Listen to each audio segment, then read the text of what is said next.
Esdras. Después de muchos años de dolor, de ruina y de lágrimas en tierra extranjera, llegó un tiempo en que Dios empezó a mover de nuevo la historia de su pueblo. Jerusalén había sido herida, el templo había sido destruido y muchos israelitas vivían lejos de la tierra que Dios había dado a sus padres. Todo parecía indicar que la derrota había sido definitiva, como si la desobediencia del pueblo hubiera apagado para siempre su futuro. Pero la historia de Esdras aparece precisamente en ese momento, cuando todo parecía roto, para recordar que Dios no abandona lo que ha prometido y que, aun después del juicio, su misericordia sigue levantando a los que vuelven a él con un corazón sincero. Esdras no fue presentado primero como un guerrero, ni como un rey, ni como un conquistador. Fue presentado como un escriba diligente en la ley del Señor, un hombre preparado, estudioso y fiel. En un mundo donde muchos admiraban la fuerza, el poder o la riqueza, Esdras destacó por otra clase de grandeza, la grandeza de alguien que amaba la palabra de Dios, la comprendía y deseaba obedecerla. Antes de la llegada de Esdras a Jerusalén, ya habían ocurrido acontecimientos muy importantes. Dios había movido el corazón de reyes extranjeros para permitir el regreso de parte del pueblo judío a su tierra. Bajo el liderazgo de otros hombres, como Zorobabel y Josué, el altar había sido restaurado, y con esfuerzo, oposición y mucha perseverancia, el templo había sido reedificado. Aquello era una señal poderosa. Dios estaba abriendo un nuevo capítulo para un pueblo que había sufrido las consecuencias de su pecado. Sin embargo, aunque el templo ya estaba en pie, aún quedaba una reconstrucción más profunda y más difícil, la del corazón del pueblo. Los muros podían levantarse con piedras, pero la fidelidad al Señor solo podía levantarse con arrepentimiento, obediencia y verdad. Fue entonces cuando Esdras entró en escena. Vivía en Babilonia, en medio del exilio, pero llevaba en su interior el peso de Sión. No se había resignado a una vida cómoda lejos de la presencia de Dios.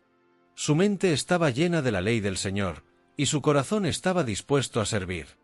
La Escritura lo presenta como un hombre que había preparado su corazón para estudiar la ley del Señor, para cumplirla y para enseñarla a Israel. Ese detalle es uno de los más hermosos de toda su historia. Esdras no quiso limitarse a conocer la verdad, ni conformarse con explicarla a otros mientras él mismo vivía lejos de ella. Primero quiso aprenderla, luego obedecerla, y después enseñarla. Su orden fue santo, correcto y ejemplar. En los días del rey Artajerjes, Dios abrió una puerta inesperada. El rey favoreció a Esdras y le permitió subir a Jerusalén con un grupo de israelitas, sacerdotes, levitas y servidores del templo. No solo recibió permiso para viajar, sino también autoridad para llevar ofrendas, utensilios sagrados y recursos destinados a la casa de Dios. Fue un momento impresionante, porque mostraba que la mano del Señor podía actuar incluso por medio de un rey pagano para cumplir sus propósitos. Lo que parecía imposible para los hombres se convertía en realidad por el gobierno silencioso de Dios sobre toda la historia. El viaje no era pequeño ni sencillo. No se trataba de una excursión breve, sino de una travesía larga, peligrosa y agotadora. Había que cruzar territorios inciertos, transportar riquezas destinadas al templo y cuidar a familias enteras durante el camino. Esdras entendía muy bien el riesgo que tenían delante. Sin embargo, en vez de apoyarse únicamente en estrategias humanas, reunió al pueblo junto al río Ahava y proclamó ayuno. Allí humillaron sus corazones delante de Dios, buscando dirección, protección y gracia para el viaje.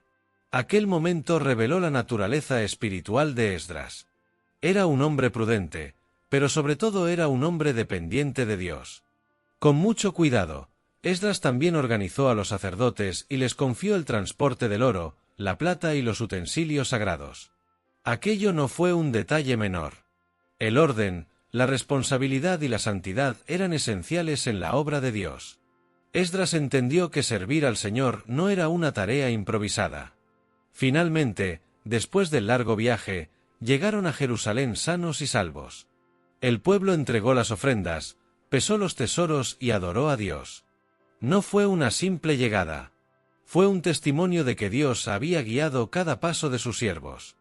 Pero la historia de Esdras no se limita a un viaje exitoso. Su misión más importante comenzó realmente cuando puso sus ojos sobre la condición espiritual del pueblo. Muy pronto descubrió que muchos habían vuelto a caer en prácticas de desorden y mezcla con costumbres paganas que amenazaban la fidelidad del pacto. El problema no era una cuestión superficial ni simplemente social. El verdadero peligro era espiritual. El pueblo que había sido llamado a pertenecer al Señor se estaba contaminando de nuevo con aquello que ya antes lo había conducido a la ruina. El exilio no había sido una lección pequeña. Sin embargo, muchos corrían el riesgo de repetir el mismo error.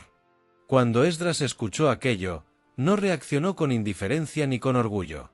No se colocó por encima de todos como si él no tuviera nada que ver con el pecado del pueblo. Al contrario, se quebrantó profundamente. Rasgó sus vestidos, se humilló y quedó asombrado ante la gravedad de la situación. Luego elevó una oración llena de vergüenza, dolor y conciencia espiritual. Aunque personalmente fuera un hombre fiel, sintió el pecado colectivo como una carga que también debía llorarse delante de Dios. Esa actitud lo engrandece mucho más que cualquier título. Esdras entendió que el pecado nunca debía tratarse con ligereza, especialmente cuando se trataba del pueblo que llevaba el nombre del Señor. Su oración fue uno de los momentos más conmovedores de su historia. Reconoció la culpa del pueblo, recordó la misericordia que Dios ya les había mostrado al permitirles regresar y admitió que, después de tanta gracia, volver a la desobediencia era aún más doloroso. No fue una oración vacía ni formal. Fue el clamor de un hombre santo que amaba a Dios y amaba a su pueblo. Allí no hubo excusas, ni justificaciones, ni intentos de suavizar la realidad.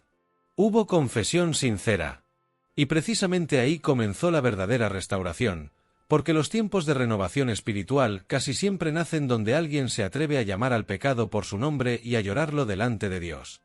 El quebranto de Esdras produjo un impacto profundo en los demás. El pueblo comenzó a reunirse alrededor de él, conmovido por aquella tristeza santa. Su humillación despertó conciencia en otros corazones. Poco a poco, la nación empezó a comprender que no bastaba con haber vuelto físicamente a Jerusalén, también era necesario volver espiritualmente al Señor. Lo que siguió fue un proceso difícil, doloroso y serio de corrección. Esdras tuvo que liderar una reforma que exigía cortar con aquello que alejaba al pueblo de la obediencia al pacto. Fue una etapa dura, porque todo verdadero arrepentimiento cuesta algo.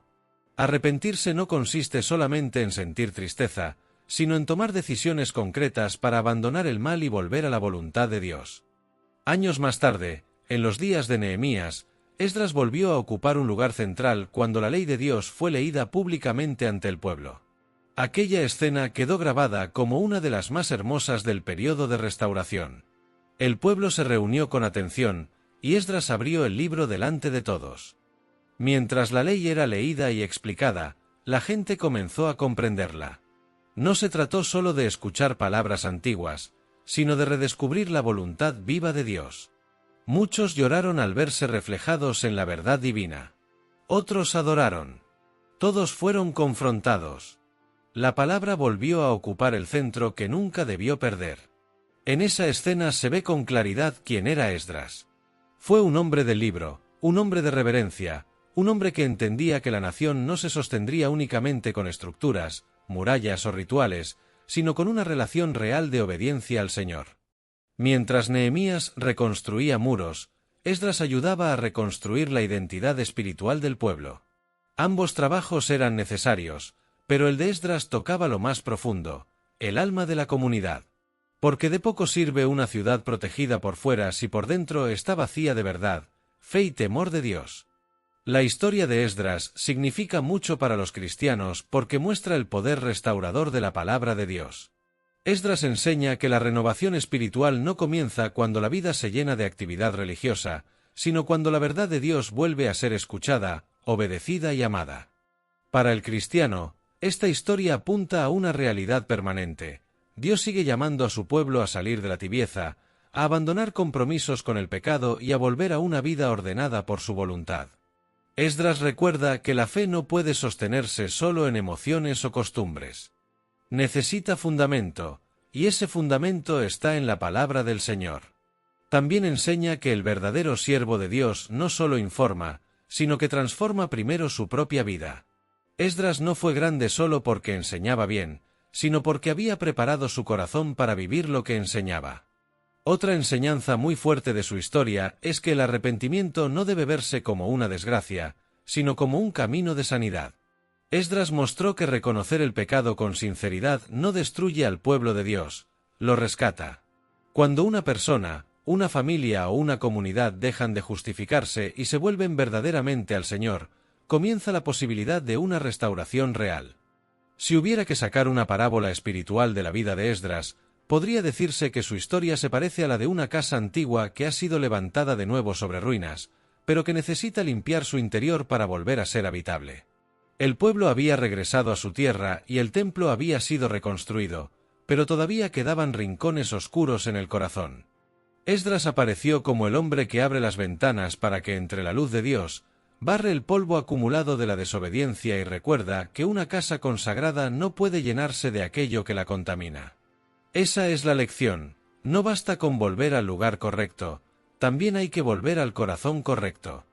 Al final, su vida no fue la de un hombre famoso por grandes batallas visibles, sino la de un hombre que ayudó a librar la batalla más importante, la batalla por la fidelidad del corazón. No empuñó la espada como otros héroes bíblicos, pero sostuvo con firmeza la verdad de Dios. No levantó un trono, pero ayudó a levantar un pueblo. No dejó una historia de gloria humana, sino una huella de reverencia, obediencia y restauración. Y por eso su nombre sigue brillando en las Escrituras, como el de un siervo que entendió que cuando la palabra de Dios vuelve al centro, la esperanza también vuelve a nacer. La enseñanza final que deja Esdras es clara y profunda. Dios puede restaurar lo que parecía perdido, pero esa restauración exige verdad, obediencia y un corazón dispuesto a humillarse. La vida puede reconstruirse, la fe puede renovarse y el pueblo de Dios puede levantarse otra vez, pero solo cuando la palabra deja de ser un adorno y vuelve a ser la guía. Esa fue la misión de Esdras, y esa sigue siendo una necesidad urgente para todo creyente. Donde la verdad de Dios es amada, obedecida y enseñada con fidelidad, siempre existe esperanza para comenzar de nuevo.